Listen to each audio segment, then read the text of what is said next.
Hi అండి, mushroom curry ఈ విధంగా ఒకసారి ట్రై చేయండి, చాలా టేస్టీగా ఉంటుంది. అంతకంటే ముందు మా ఛానల్ని సబ్స్క్రైబ్ చేసుకోండి. వీటికి కావాల్సిన ఐటమ్స్ చూపిస్తాను చూడండి. మష్రూమ్స్ మనకి న్యాచురల్గా దొరికే మష్రూమ్స్ అండి ఇవి. వీటిని పుట్టగొడుగులను కూడా అంటారు. సాల్ట్ వేసి క్లీన్ చేసి తీసుకున్నాను.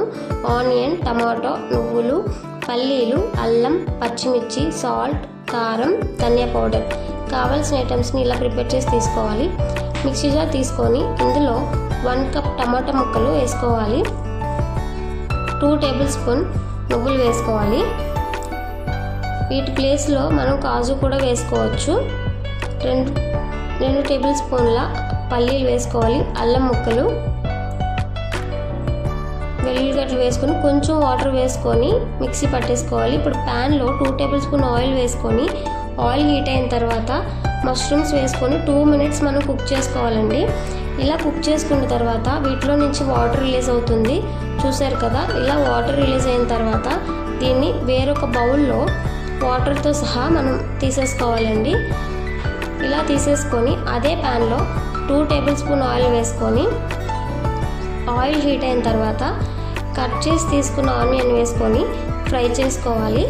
కొంచెం ఫ్రై చేసుకున్న తర్వాత ముందుగా మనం పేస్ట్ ప్రిపేర్ చేసుకున్నాం కదా, ఆ పేస్ట్ని ఇప్పుడు ఇందులో వేసుకొని కొంచెం ఫ్రై చేసుకోవాలండి. ఈ పేస్ట్ వల్ల మంచి టేస్ట్ వస్తుంది కర్రీకి. ఇప్పుడు కొంచెం ఫ్రై చేసుకోవాలి కదా. ఇలా ఫ్రై చేసుకొని ఇందులో పచ్చిమిర్చి, కరివేపాకు వేసుకోవాలండి. ఇప్పుడు వేసుకోవడం వల్ల మంచి స్మెల్ వస్తుంది. ఒకసారి ట్రై చేయండి. ఇలా ఫ్రై అయిపోయింది కదా. ఇందులో 1 టేబుల్ స్పూన్ ధనియా powder, 2 tablespoon chilli powder, salt టేస్ట్కి తగినంత వేసుకొని మిక్స్ చేసుకోవాలండి. ఇలా మిక్స్ చేసుకొని ఇందులో కొంచెం వాటర్ వేసుకొని దీన్ని మనం కుక్ చేసుకోవాలండి. ఇందులో నుంచి ఆయిల్ అనేది రిలీజ్ అవుతుంది. ఆయిల్ రిలీజ్ అయిన తర్వాత చూసారు కదా, ఇలా ఆయిల్ రిలీజ్ అయిన తర్వాత దీన్ని ఒకసారి మిక్స్ చేసుకొని ముందుగా మనం మష్రూమ్స్ని కుక్ చేసుకున్నాం కదా, అది వాటర్తో సహా వేసేసుకోవాలి. ఇలా వేసేసుకొని బాగా మనం కలిపేసుకోవాలండి. చూసారు కదా, ఇలా కలిపేసుకొని గ్రేవీ సరిపోద్ది అంటే ఓకే, లేదనుకుంటే కొంచెం వాటర్ పోసుకోవాలి. నేను కొంచెం వాటర్ పోసుకున్నాను.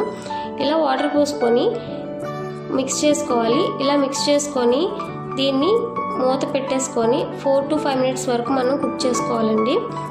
అప్పుడు కానీ గ్రేవీ తయారవుతుంది. చూసారు కదా, గ్రేవీ అనేది ఆల్మోస్ట్ రెడీ అయిపోయింది. ఇందులో 1/2 టేబుల్ స్పూన్ కసూరి మెత్తి వేసుకుంటున్నాను. దీనివల్ల మంచి టేస్ట్ వస్తుంది. 1-2 సెకండ్స్ ఉంటే సరిపోతుందండి. టేస్టీ మష్రూమ్ కర్రీ రెడీ అయిపోయినట్టే. చాలా టేస్టీగా ఉంటుందండి. ఒక్కసారి ట్రై చేయండి ఇలాగా. మా వీడియోస్ మీకు నచ్చితే లైక్ చేయండి, షేర్ చేయండి, సబ్స్క్రైబ్ చేసుకోండి మా ఛానల్.